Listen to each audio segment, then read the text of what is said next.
Olá, galerinha do meu coração, tudo bom? Galera, hoje nós vamos ter aí uma aulinha sobre modernismo no Brasil, certo? Então a gente já viu modernismo em Portugal, Semana de Arte Moderna aqui no Brasil, certo? E agora nós vamos ver a concretização dessa semana aí que causou tanta polêmica, certo? E a concretização é basicamente esse movimento aí tão importante para nós como modernismo aqui no Brasil, certo? Belezinha? Hoje nós vamos ver a primeira fase do modernismo, tá? O modernismo no Brasil foi dividido em 3 fases, beleza? A primeira, então nós temos a primeira, a segunda e a terceira fase, e hoje nós vamos ver a primeira fase, tá? Por que só ver uma fase? Para o vídeo não ficar gigantesco, né?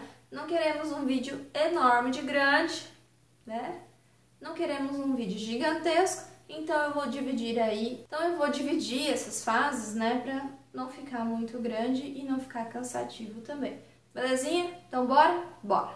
Como a gente viu ali na semana passada, né, na Semana de Arte Moderna, muitas ideias, então, estavam acontecendo ali, né? Aí era um mix de ideias novas, de ideias de renovação, de ideias de trazer o original, né?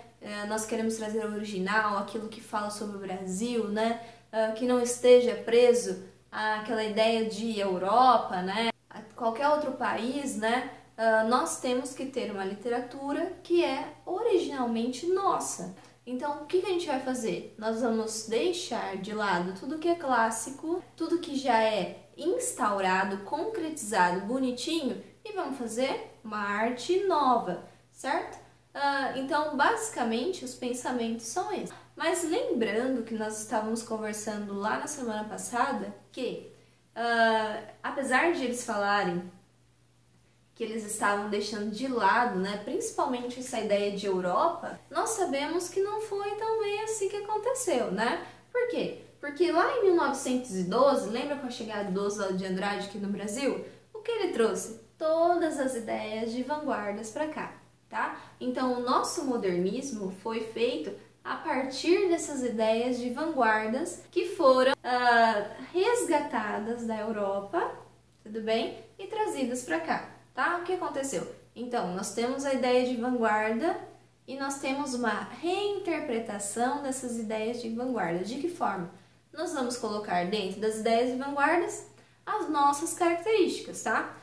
Então, o que é brasileiro? Né? O que é uma arte brasileira? Uma arte que represente, uma arte representativamente brasileira, tudo bem? Uma arte que explora inúmeras cores, uma arte que consegue colocar em voga as diversas raças, as nossas diversas culturas, tá? Enfim, essa é a ideia aí do modernismo no Brasil, tudo bem? Então, a gente tem aí a nossa primeira fase, né, que é conhecida como fase de destruição, tudo bem? Que é a fase aí pós-Semana de Arte Moderna, em que começam a se concretizar essas novas ideias aí trazidas das vanguardas, tudo bem? Belezinha? Então segue aí que a gente vai ver algumas ideias, certo? Como eu disse pra vocês, né, a nossa primeira fase é chamada de destruição, tudo bem? Justamente, pessoal, por aquelas ideias lá que estavam sendo discutidas, né, e comentadas naquela semana polêmica que a gente teve lá aqui em São Paulo, que foi a Semana de Arte Moderna, tudo bem? Então a fase de destruição de quê? Aquela ideia de arte, de literatura que nós tínhamos até aqui, tá? Então seria um novo olhar para a arte e para a literatura, tudo bem? E qual é o contexto histórico que nós estamos nesse momento? Olha, 1922, hein? Que momento nós estamos, certo? Quais são os contextos? Primeira coisa, pensando em Brasil, tá? Nós estamos numa crise econômica, vocês sabem que essa crise econômica, né? Depois, a gente está em 22. Em 29, nós temos lá a queda da Bolsa de Valores, né? Crise do café, né? Vocês sabem, então, que nesse momento nós estamos entrando em crise. E essa crise não está só aqui, né? Essa crise é mundial. Nós temos a fundação do Partido Comunista. Lembra que eu falei para vocês que esses movimentos, eles têm uma ideia política e filosófica envolvida, tá? E se a gente pensar em movimentos que estão com essa ideia de revolta, né? De quebrar com aquilo que está instaurado, consequentemente, nós vamos pensar aí nas filosofias, né, nas vertentes que tem essa ideia, né, de quebrar com o que a gente já tinha. Então, nós temos lá a esquerda, né? Nós temos, então, os socialistas e os comunistas que têm essas ideias, né, de renovação, de renovar o que está aqui instaurado. Então, todo esse movimento vai basear-se um pouquinho aí nessas ideias, né? Como eu falei para vocês, essa ideia de imparcialidade do ser humano é um pouco complexa, por quê? Porque nós somos feitos de valores, né? Nós somos feitos de ideologia, né? Nós somos criados de uma certa forma que a gente cria aí toda um eu complexo, né? E cheio de valores e, consequentemente, isso é passado para dentro das obras de arte, tá? Tudo bem? Beleza? Então, vamos lá. O que acontece? São Paulo é o grande centro, né, da economia e da cultura, né? Por isso que a Semana de Arte Moderna acontece lá em São Paulo. É o momento que está efervescendo a arte, tudo bem? Tem as grandes exposições, né? Os grandes artistas que estão ali naquele meio, tá? Então, São Paulo é sinônimo de desenvolvimento econômico e cultural. Bom, galera, além da fundação aí do Partido Comunista, né, nós temos também a Revolta Tenentista, tá? O que foi essa Revolta Tenentista? Alguns oficiais de baixa e média patente se revoltaram contra algumas coisas, principalmente relacionadas à política no Brasil, tudo bem? Então é um movimento que pede reformas na política do Brasil, tudo bem? E que também reivindica, né, essa ideia do voto secreto, tudo bem? Para quê? Para conseguir desvincular o voto àquele voto de cabresto, ou seja, a pessoa vota em alguém porque você sabe quem votou, né? Então ela é obrigada a votar nessa pessoa por algum favor, ou porque ela é um funcionário, tá?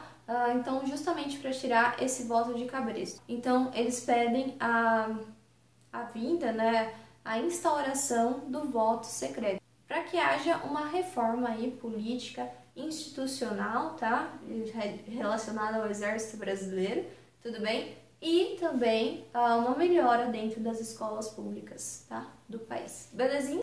E quais são as características aí dessa primeira fase, né? Que é chamada aí de fase de destruição, tá? Quais são as características? Vocês vão perceber que as características que aparecem aqui apareceram também lá na Semana de Arte Moderna. É um dos ideais aí que estavam sendo comentados naquele momento, tudo bem? Primeira coisa, experimentalismo. Por quê? Porque se eu quero inovar, se eu quero renovar, eu tenho que experimentar novas formas de fazer literatura, de fazer arte. Nesse momento, eles estão experimentando aquilo que pode dar certo, uma nova forma, uma nova estrutura. Então é um momento de experimentar até eu conseguir concretizar essa arte que seja de fato brasileira. Então, para isso, o que acontece? Inicia-se uma série de pesquisas estéticas. Para quê?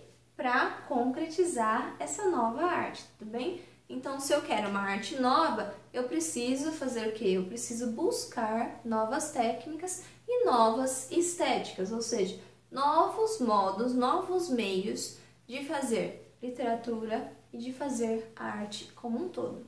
Para isso, o que acontece? Se eu quero fazer uma nova arte, a primeira coisa que eu vou fazer é romper com aquela ideia de academicismo, ou seja, das coisas que estão naquela estrutura fechadinho, certo? Eu quero romper, porque a academia pede que tudo seja muito bem engendrado, desenhado, tudo bem? Ou seja, vocês lembram lá as escolas literárias até aqui, né? Cada uma tinha uma característica definida. Se a gente pensar no parnasianismo, que é aí talvez a escola literária que tenha mais rigor formal, a gente vê ela dentro de uma caixinha. Ou seja, a estrutura é mais importante. O que é mais importante é a ideia da arte pela arte. Ou seja, tudo muito bem instaurado e concretizado, tá? Aqui não. Aqui eu não quero estar bonitinho numa caixinha. Eu quero algo novo. Então, para eu fazer algo novo, eu tenho que romper com a academia. E também eu tenho que romper com o passado, com o clássico, com o parnasiano, com aquele romantismo exacerbado, aquele olhar romantizado acerca do Brasil, né? Lembra que eu dei exemplo para vocês de Iracema, que é um dos romances que mais incomodam essa galera aqui dos modernos, né? Que mais incomodam os modernos é justamente esse olhar romântico acerca da colonização, desse relacionamento do índio com o português, tá? Então, basicamente, eu quero romper com aquilo lá que é bonitinho, né? Ou que é até ingênuo, né? Um olhar ingênuo em relação às coisas que acontecem no mundo. Porque só assim eu vou conseguir trazer o original, certo? Então, o objetivo e a maior intensidade aqui de objetivos é justamente a busca pelo original, por aquilo que nunca se havia posto em prática, né? Que nunca tinha sido posto em prática até então. O que eu quero? Eu quero buscar uma língua que seja visivelmente brasileira, tudo bem? Então, eu vou experimentar. Lembra daquela ideia? Tupi or not tupi, certo? Será que para ser brasileiro, de fato, né, eu tenho que usar o tupi-guarani ou não, né? Porque o Brasil não é só o índio. Nós temos aí uma miscigenação enorme de raças. Por exemplo, muitas coisas da nossa cultura são dos africanos, certo? Então, não é só índio, né? Nós também temos os italianos, nós temos aí uma miscigenação. Tem, enfim, os espanhóis, nos índios. Então, para pensar em Brasil, eu só posso pensar em índio, tá? Então, como seria essa língua de fato brasileira, tudo bem? Eu vou trazer para dentro do meu texto, para dentro da minha arte, uma ideia de nacionalismo, de ufanismo. A gente viu lá atrás no romantismo, né? Exaltação da nação, exaltação da pátria, tá? Mas de que forma aqui? É um ufanismo crítico, tudo bem? Eu vou mostrar o que é nosso, né? O que é brasileiro, mas eu vou mostrar as qualidades e os defeitos. Para quê? Para que haja uma terceira coisa, né? E essa terceira coisa se chama reflexão, tudo bem? Então a arte deve levar o ser humano à reflexão. Nós temos que pensar acerca das coisas que estão acontecendo no mundo e não só viver assim bonitinho, seguindo em frente, sem olhar o que está acontecendo. Se eu estou instaurando algo novo, eu preciso daquela famosinha brecha, sabe? Porque se eu tiver fechado e não tiver inúmeras possibilidades, né, N possibilidades, como que eu consigo fazer uma arte nova, né? De fato, eu não consigo, tudo bem? Então, qual uma das características aí, uma das mais importantes dentro do modernismo brasileiro, pensando nessa primeira fase? Essa ideia de liberdade formal, certo? Ou seja, eu tenho a possibilidade de caminhar por várias formas. Eu não tenho uma forma significativamente instaurada. Eu tenho diversas formas que eu posso reinterpretá-las ou eu posso criá-las trazendo algo novo, tudo bem? Então, uma das principais características é justamente essa liberdade formal. E se a gente pensar em um espaço, por onde que vai transitar as obras literárias e também a arte? Pelo espaço urbano. Então, o espaço urbano vai ser muito explorado nesse momento. Outras coisas que vão ser exploradas. Primeiro, a paródia. Vocês sabem o que é paródia? Você pegar algo que já existe, fazer uma nova produção tendo como base aquela coisa, certo? Então, geralmente, a paródia vai levar para o lado do humor e também para o lado da crítica, certo? Outra coisa, por que leva para o lado do humor? Porque por meio do humor nós conseguimos criticar e muitas vezes algumas pessoas não entendem aquilo que eu quero criticar e outras entendem muito mais por meio do humor, tá? Então eu tenho aí duas sacadas. Ou a pessoa vai entender, né, vai sacar aquela entrelinha, né? Lembra que a gente falou lá de chave hermenêutica? O que é a chave hermenêutica dentro da obra de arte, dentro da literatura? Tudo bem?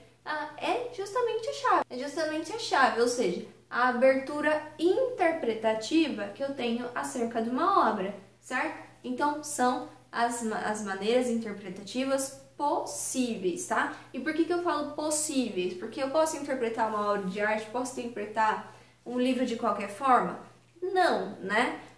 O livro, ele me dá as as possibilidades interpretativas, tá? Então eu não posso sair fazendo qualquer interpretação, não é assim também. Não é um mundo aí sem dono, tudo bem? Nós temos sim as possibilidades interpretativas. Então, dentro do humor, a pessoa pode compreender ou não aquilo que está sendo dito. Se eu vou explorar esse espaço urbano, eu vou explorar também o cotidiano. Então, para eu trabalhar esse espaço urbano, eu vou explorar o cotidiano aí dessa sociedade, certo?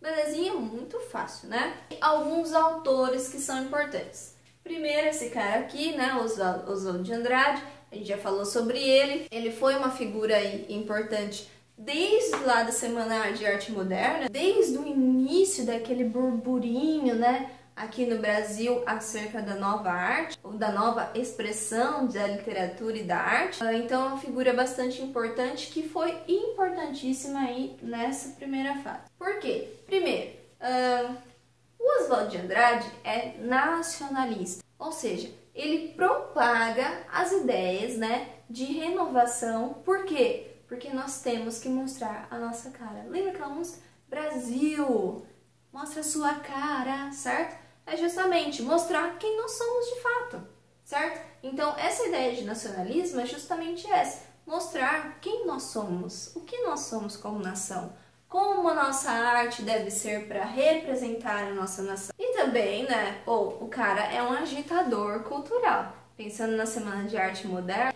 que ele foi das cabeças pensantes aí que impulsionaram essa semana aí de polêmicas, né, acerca da arte e da literatura, tá? Ele era um agitador cultural nato, belezinha? Ele é extremamente polêmico, tá? Um cara extremamente polêmico, vai tocar lá naquelas feridas que a galera não quer que toque. Ele é contra as convenções, ou seja, tudo que é convencional, tudo que é regradinho, tudo que é bonitinho, que todo mundo segue, ele vai falar, não quero, opa, não quero isso, não é do meu estilo, eu quero algo novo sempre, tudo bem? E para isso, né, ele vai explorar aí uma coisa linda da nossa língua portuguesa, que é o quê? A ironia. Ele é um cara aí extremamente irônico, tudo bem? E eu já falei pra vocês inúmeras vezes que se você quer acabar com alguém, né, você não precisa sair nos tapas com essa pessoa. Se você for irônico, você vai deixar essa pessoa revoltadíssima. Por quê? Porque as pessoas não lidam bem com a ironia. Porque ou elas não entendem, ou elas não conseguem rebater, né? Porque a ironia assim, é uma coisa que você tem que pensar, refletir sobre ela e conseguir rebater, certo? Agora você imagina fazer tudo isso muito rápido. Você tem que ter um raciocínio aí bastante lógico, né? E bastante expressivo, tudo bem? Então, por isso que as pessoas se incomodam com a ironia, tá? Então, se você quiser acabar com alguém, não saia no tapa com essas pessoas. Usem dessa coisa linda e maravilhosa que a gente tem dentro da nossa língua, que é a ironia. E aí, nós temos a prosa e nós temos a poesia, tá? Oswald de Andrade é mais conhecido popularmente pelas poesias, tudo bem? Mas ele é um grande prosador. E nós temos aí dois romances que foram muito importantes. Primeiro, Serafim Ponte Grande e Memórias Sentimentais de João Miramar. Então a gente tem aí Serafim Ponte Grande, tá? E Memórias Sentimentais de João Miramar. O que essas duas obras têm de inovador? Primeira coisa, elas vão explorar os vários gêneros narrativos. Então, se nós estamos falando de romance, o romance clássico, ele é romance do começo ao fim, certo? Se ele é um romance policial, ele é um romance policial. Se ele é um romance romântico, tá? Não é um pleonasmo, de fato é assim, porque romance é um tipo de narrativa, tá? E aí nós vamos caracterizar e colocar em gêneros aí esse tipo de narrativa. Um romance romântico não é um pleonasmo, tá? Ou então, um romance romântico, ele é romance romântico do início até o fim. Tudo bem? Aqui não. Aqui eu vou misturar os gêneros textuais. E eu vou também trazer para dentro da minha prosa aquela ideia de recorte. Lembra que a gente viu lá no cubismo a ideia de corte, construção e desconstrução, tá? Ele vai trazer isso para dentro da prosa, para dentro do texto, tudo bem? Então essa ideia de recorte vai aparecer lá dentro do texto. Eu também vou trazer diversos tipos de imagem, né? Pensando que a narrativa, ela é a criação de imagens, por quê? Porque nós lemos e criamos uma imagem na nossa cabeça, tudo bem? E também essa ideia de experimentalismo, tá? Se eu estou misturando diversos gêneros dentro de um romance, dentro da prosa, eu estou fazendo um romance experimental, tá? Eu estou experimentando novas técnicas, novas formas de fazer aí a prosa. E aí nós temos também, né, o Oswald de Andrade como poeta, que é o mais conhecido. Eu trouxe para vocês aí um trechinho do poema Pronominais. Dê-me um cigarro, diz a gramática, do professor e do aluno, e do mulato sabido.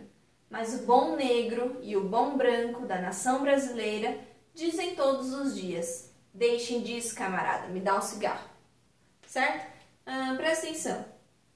Esse poema está falando de gramática, de língua portuguesa, de como nós devemos usar os pronomes, se eu devo colocar o pronome antes ou depois do verbo.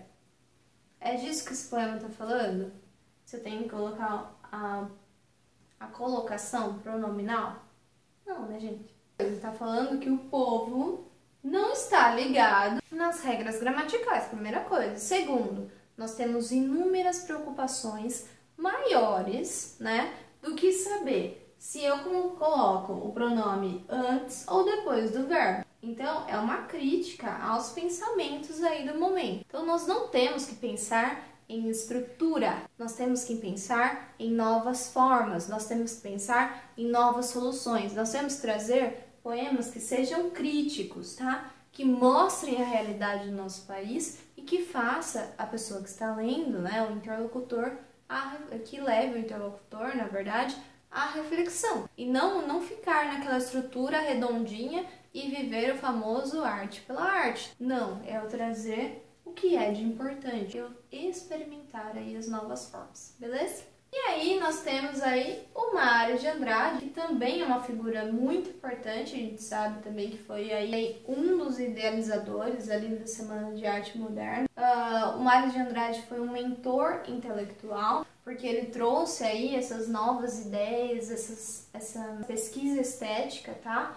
Para esse momento, tudo bem? Então nós conhecemos aí como mentor intelectual, justamente pelas essas buscas que ele traz, né, esses novos conceitos estéticos acerca da arte e da literatura. Ele é extremamente técnico, então ele vai mostrar dentro da sua obra essa ideia do impulso do nosso inconsciente, ou seja, como nós agimos por meio do inconsciente, que nós somos em alguns momentos até irracionais. Então ele vai trazer um pouquinho essa ideia, tudo bem? E ele vai explorar muito, né? Ou seja, ele vai valorizar muito a cidade de São Paulo, tudo bem? Que aí é o meio, né, de efervescência cultural aí, então ele vai valorizar São Paulo como cidade aí de padrões culturais, de discussões culturais. A gente tem como a prosa o romance Macunaíma, é um romance muito importante, tá? Que na verdade é Macunaíma, o herói do Brasil, tudo bem? Que na verdade não é um herói, tá? É um anti-herói, ou seja, ele tem atitudes diferentes do que teria um herói. Em alguns momentos esse protagonista é preguiçoso, ele não quer fazer nada, sabe? Então não seria uma atitude de um herói. Então basicamente o Macunaíma é uma síntese étnica do Brasil, tá? Como que é o nosso Brasil, tudo bem? Então é uma síntese, um resumo do que seria o Brasil. Dentro da poesia, então, nós temos aí um livro bastante importante do Mário de Andrade, tá? Que foi publicado lá em 1922, que é Pauliceia Desvairada. É um livro, tá? De poemas, tudo bem? Que tem aí diversos tipos de poemas e eu vou trazer um para vocês agora pra gente compreender aí como que é mais ou menos essa linha de pensamento do Mário de Andrade. Lembra que eu falei para vocês que ele vai usar essa exaltação a São Paulo? Então eu trouxe para vocês um exemplo de um poema que vai exaltar a cidade de São Paulo. Vamos ver? Chama Inspiração, tudo bem? São Paulo, comoção da minha vida. Os meus amores são flores feitas de original. Arlequinal, traje de losango, cinza e ouro, luz e bruma, forno e inverno morno.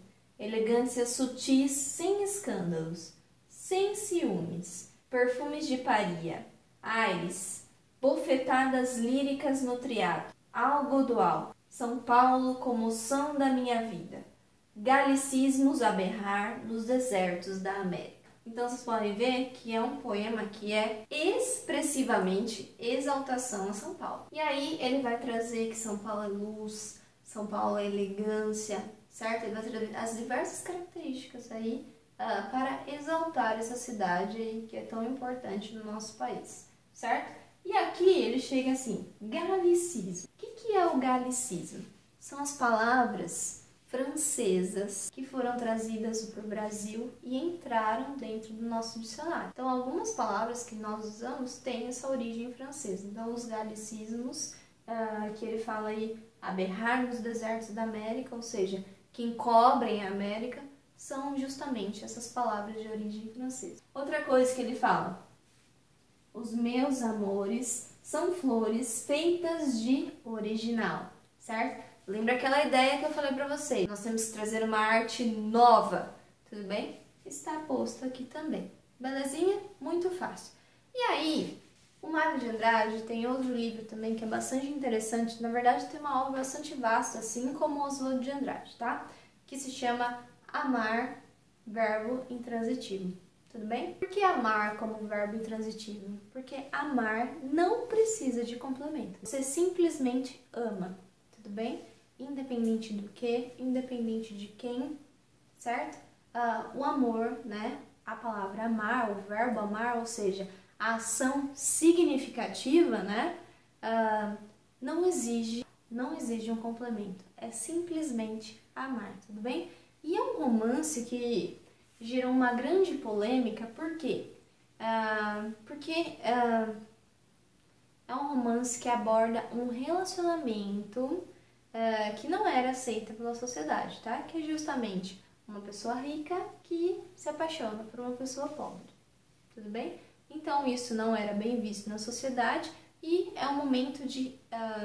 e faz com que haja um escândalo, né? Um escandalismo aí, justamente por causa dessa relação que não deve ser aceita por suas posições aí de classes sociais, tá? Então essa ideia de amar, verbo intransitivo, independente a quem. Então nós terminamos aqui, tá? Nossa primeira fase aí do modernismo, tudo bem? Vocês perceberam que é um pouquinho longo, né? Então justamente por isso eu vou dividir essas aulas para não ficar muito cansativo, tá? Então nós terminamos aí por hoje, né? Essa primeira fase, que seria a fase pós-Semana da Arte Moderna, né? E justamente por isso nós conseguimos enxergar características que estavam postas ali, né? Que estavam postas ali na Semana de Arte Moderna e que são transpassados aí para essa primeira fase, que é a fase de destruição das ideias. Belezinha? Muito bem, muito fácil, certo? Então nós terminamos aí nossa aula. Beijinhos no coração e até o próximo vídeo!